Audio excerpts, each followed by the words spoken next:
इस एपिसोड की शुरुआत में काइजू नंबर 10 बहुत बड़ा हो जाता है। कंट्रोल रूम में सभी सोच रहे थे वॉइस कैप्टन उसे कैसे हराएंगे। ठीक तभी वो काइजू उन पर अटैक कर देता है, लेकिन वॉइस कैप्टन जैसे तैसे बच जाते हैं। फिर वॉइस कैप्टन बहुत ही तेजी के साथ उस काइजू पे अटैक करने लगते हैं। काइजू नंबर 10 कहता है तुम्हारी स्पीड तुम्हें नहीं बचा सकती। वॉइस कैप्टन अपने मन में कहते हैं मेरी तलवार इसकी चमड़ी को चीर नहीं पा रही है, लेकिन ठीक तभी उनके नाक से खून निकलने लगता है। कोनोमी कहती है आपके सूट के मैक्सिमम पावर यूज हो चुकी है, उसे जल्दी से जल्दी शट डाउन कीजिए। वॉइस कैप्टन कहता है इसका मतलब मेरे पास सिर्फ 1 मिनट है। तभी हम देखते हैं काइजू नंबर 10 सभी काइजूस को कंट्रोल करके वॉइस कैप्टन पे हमला कर देते हैं, लेकिन वॉइस कैप्टन जैसे तैसे बचते हैं। वो अपने मन में सोचते हैं ये काइजूस ऐसे ही होते हैं, बिल्कुल निर्दयी। इनका एक एक हमला पूरे मिसाइल के बराबर है, लेकिन इसके वजह से मुझे स्मोक स्क्रीन मिल चुका है। फिर हम देखते हैं वॉइस कैप्टन एक बिल्डिंग के छत से कूद के उस काइजू के पीछे अटैक करने जाते हैं, लेकिन तभी हम देखते हैं उस काइजू के पीछे बहुत सारे आंखें आ जाते हैं, जो देख के वॉइस कैप्टन बहुत शॉक हो जाते हैं। ठीक तभी वो काइजू वॉइस कैप्टन पे हमला कर देते हैं। वॉइस कैप्टन 2-3 बिल्डिंग को छेद करते हुए नीचे पड़ते हैं। वो हमला इतना ज्यादा तगड़ा था जो देख के सिर्फ कंट्रोल रूम में सभी घबरा चुके थे। फिर हम वॉइस कैप्टन के एक पास्ट को देख पाते हैं। बचपन से लेकर उनके स्वॉर्ड स्किल को कोई भी महत्व नहीं देता था। उन्हें डिफेंस फोर्स ज्वाइन करने का सपना छोड़ देने के लिए कहा जाता था। फिर हम प्रेजेंट टाइम में आते हैं, जहाँ पे कोनोमी वॉइस कैप्टन को बार बार बुला रही थी, लेकिन वो कोई भी आंसर नहीं दे रहे थे। लेकिन तभी वॉइस कैप्टन कहते हैं अरे चिल मारो यारो, मैं अभी भी जिंदा हूँ। लेकिन वॉइस कैप्टन की हालत अभी भी खराब थी। वो अपने मन में कहते हैं सील्ड मैक्सिमम पावर में थी, लेकिन फिर भी ऐसा लगा किसी ट्रक ने टक्कर मार दिया है। मेरे सूट की मैक्सिमम पावर खत्म हो चुकी है, अब मुझे क्या करना चाहिए, मैं क्या कर सकता हूँ। वॉइस कैप्टन की हालत बहुत ज्यादा खराब थी, लेकिन वो फिर भी खड़े होते हैं। वो कहते हैं कोनोमी बाहर क्या हो रहा है। कोनोमी कहती है सभी लोगों को टाउन से हटा दिया गया है और हम योजू पे भारी पड़ने लगे हैं। वॉइस कैप्टन कहते हैं बहुत बढ़िया, इसका मतलब मुझे अंत तक इसको यहाँ पे बिजी रखना होगा। वो काइजू फिर से होशिना पे अटैक करते हैं, लेकिन होशिना उछल के उस काइजू पे एक स्लैश मार देते हैं। तभी वो काइजू कहता है मुझे पता था तुम यही करने वाले हो। होशिना अपने मन में कहता है तुम्हें ये अभी पता चला, मुझे तो शुरुआत से पता था। लेकिन तभी एक ड्रैगन वाला काइजू उनके पीछे आके वहाँ पे ब्लास्ट कर जाता है, जिसके वजह से होशिना बहुत ज्यादा इंजर्ड होते हैं। तभी हम फिर से पास्ट के सीन को देख पाते हैं, जहाँ पे उनके फादर कहते हैं जिद छोड़ दो होशिना, गन के साथ तुम्हारा कॉम्बैट पावर बहुत कम है और आज के जमाने में तुम उनसे मुकाबला नहीं कर पाओगे। तभी हम देखते हैं उनके सीनियर्स भी एक ही बात करते हैं और कहते हैं अगर तुम एक तलवार चलाने के अलावा कुछ नहीं आता तो तुम जंग के मैदान में नहीं टिक पाओगे। इस तरह प्रेजेंट में होशिना कहते हैं मुझे ये अच्छी तरीके से पता है, मैं बचपन से ही सुनता आ रहा हूँ, लेकिन उसने मुझे कुछ और कहा था। तभी हम कैप्टन मीना को देख पाते हैं, जो कहते हैं होशिना मुझे बताया गया तुम एक ब्लड स्पेशलिस्ट हो। होशिना कहते हैं हाँ आपने सही सुना। अरे यार ये भी वही कहने वाली है। लेकिन तभी मीना कहती है मुझे तुम्हारी मदद चाहिए, क्या तुम मेरा टीम ज्वाइन करना चाहोगे। कभी ना कभी हमारे साथ पावरफुल काइजू का सामना होगा, चाहे वो छोटे ही क्यों ना हो, और मुझे तुम्हारी तरह स्वॉर्ड चलाना बिल्कुल नहीं आता। मैं तो किचन का चाकू भी ठीक से इस्तेमाल नहीं कर पाती। जब मुझे दुश्मन में निशाना लगाना होगा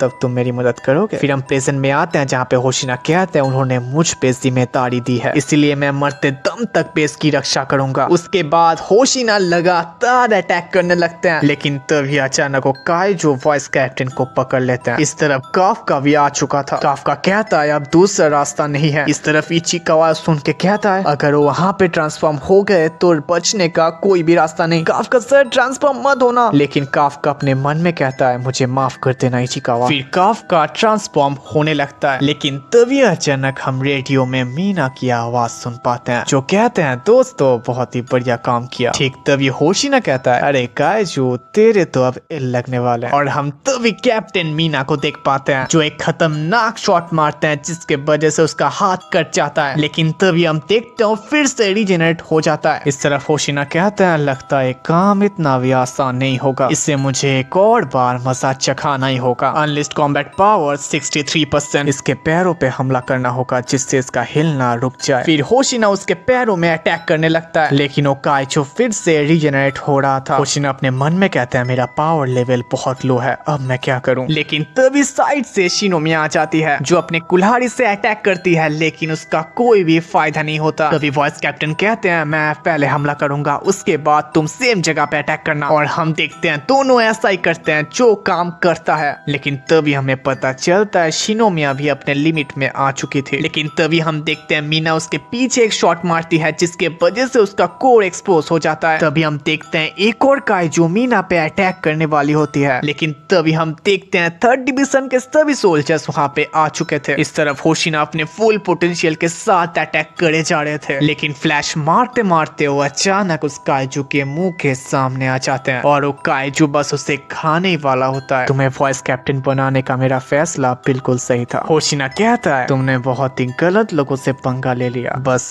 दुआओं में याद रखना। और तभी हम देखते हैं मीना अपने फुल कॉम्बैट पावर के साथ उस पे एक जोर का हमला करती है, जिसके वजह से उस काइजू के लिटरली चीथड़े उड़ जाते हैं। उसके बाद सब कुछ शांत हो जाता है क्योंकि वो काइजू मर चुका था। फिर हम शिनोमिया को एक जगह पे देख पाते हैं जो बैठी हुई थी। तभी होशिना आके उसे उठाता है और तभी वहाँ पे मीना भी आ जाती है और सभी एक दूसरे को सैल्यूट करते हैं। इस तरफ काफका दूर से देख के रोने लगता है। काफका कहता है मेरा फैसला सही था, यही है वो डिफेंस फोर्स जो मैं बचपन से ज्वाइन करना चाहता था। होशिना कहता है तो बस शुरुआत है, आगे आगे देखते जाइए क्या क्या होता है। तभी होशिना कहता है कैप्टन और मैं बाकी हो जो उसको संभाल लेंगे, लेकिन तभी मीना कहती है नहीं चुपचाप जाके आराम करो। लेकिन तभी हम देखते हैं शेर थोड़ा अजीब बिहेव करने लगता है, जो देख के सभी बहुत हैरान हो जाते हैं। इचिकाओ कहता है माँ की आँख ये क्या है। कोनोमी कहती है एनर्जी लेवल्स बहुत तेजी से बढ़ रही है, एक बहुत ही बड़ा योजू बॉम्ब है, ये अगर फटा तो 2 किलोमीटर रेडियस के अंदर सब कुछ तबाह हो जाएगा। मीना कहते हैं तुम लोग सभी भागो यहाँ से। होशिना अपने मन में कहता है बहुत देर हो चुकी है, अभी कोई भी जिंदा नहीं बचेगा। तभी पीछे से वो काइजू का कटा हुआ सर कहता है इंसानो ये लड़ाई ड्रॉ रहा। लेकिन तभी हम देखते हैं काफका दौड़ के जाता है। वॉइस कैप्टन कहते हैं काफका मत जाओ, वापस आओ यहाँ पे, तुम कुछ नहीं कर पाओगे। लेकिन तभी वॉइस कैप्टन नोटिस करते हैं ये इतना तेज कैसे भाग रहा है, 1% कॉम्बैट पावर से कोई इतना तेज नहीं भाग सकता। तभी हम देखते हैं काफका पूरी तरीके से काइजू में ट्रांसफॉर्म हो जाता है, जो देख के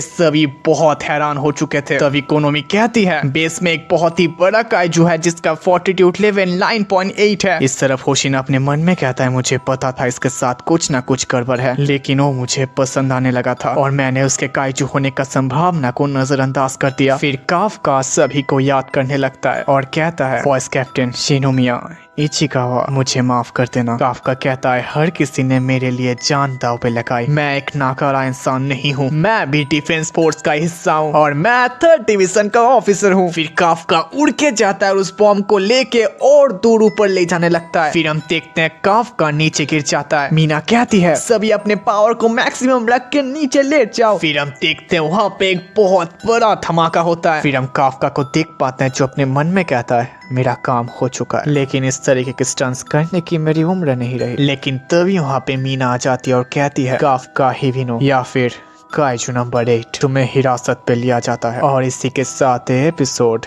खत्म हो जाता है। सो गाइस आपको एपिसोड कैसा लगा कमेंट बॉक्स में जरूर बताना। वीडियो अच्छा लगा तो लाइक कर देना, सब्सक्राइब करना तो बिल्कुल मत भूलना। मिलते हैं कल एक नई वीडियो के साथ, तब तक के लिए टाटा।